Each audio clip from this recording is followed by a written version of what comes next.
আসসালামু আলাইকুম। চাকরি পরীক্ষার প্রস্তুতির আরো একটি পর্ব সাজিয়েছি। এই পর্বটি শেষ পর্যন্ত দেখে যাবেন, তারপর মন্তব্য করবেন। এখন এই প্রশ্নটা খুবই গুরুত্বপূর্ণ। পাস ফেলের অঙ্ক কিন্তু পরীক্ষার মধ্যে আগে থাকতই। এখন কিন্তু আবার আসা শুরু করছে। অর্থাৎ খুবই গুরুত্বপূর্ণ একটি পরীক্ষায় মোট ছাত্রের এখানে বলছে মোট ছাত্রের ৮০% হচ্ছে ছাত্র গণিতে এবং ৯০% ছাত্র বাংলায় পাস করছে। একটা গণিতে ৮০% এবং বাংলায় হচ্ছে ৯০%। এখন বলছে উভয় বিষয়ে কোনো ফেল করেনি। ফেল করলে একটু অন্যভাবে কাটাতাম যেহেতু উভয় বিষয়ে কোনো ফেল করে নাই।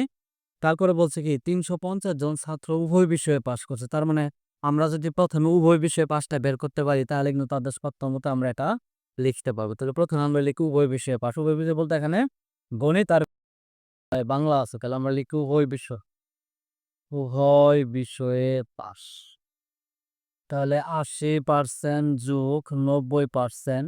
আর এমনি এই যে পাশ ফেলের অঙ্ক এখানে শতকরা তো আমরা জানি বা এইসব বলতে সর্বমোট যে আছে এটা আমরা জানি ১০০%। সেখান থেকে তো আমরা বাদ দিব ১০০%। আচ্ছা তাহলে এখানে যোগ করলে হয় ৮ আর ৯ যদি যোগ করা হয় তাহলে ১৭ একটা শূন্য ৭০% থেকে আমরা ১০০% যদি বাদ দিয়ে দেই আমরা, হ্যাঁ? তাহলে আমরা থাকে হচ্ছে শুধু ৭০%।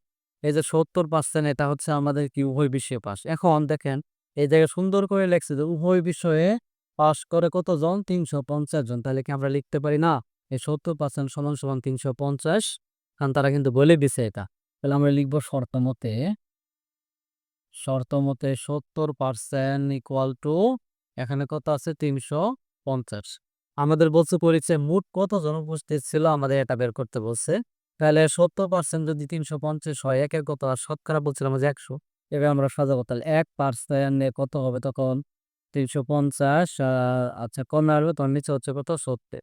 আর আমাদের শতকরা যদি আমরা বের করি তখন হবে কত? উপরে হচ্ছে ৩৫০ গুণন ১০০ আর নিচে হচ্ছে ৭০। আচ্ছা আমরা কাটতে পারি হচ্ছে এই শূন্য, এই শূন্য কাটতে পারি ৫, ৭ হচ্ছে ৩৫। ৫ আর ১০০ যদি গুণ করি ৫০০।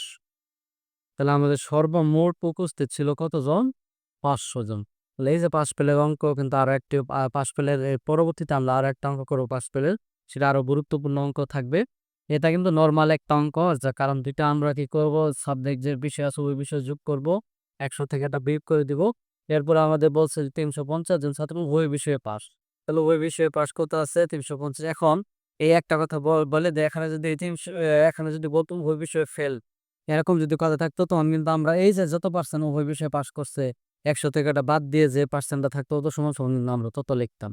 এগুলা কিন্তু একটু নরমাল বা এগুলা বিষয় মনে রাখতে হবে, হ্যাঁ? সবাইকে অসংখ্য ধন্যবাদ। আজকের মতো এখানে শেষ করছি। আল্লাহ হাফেজ।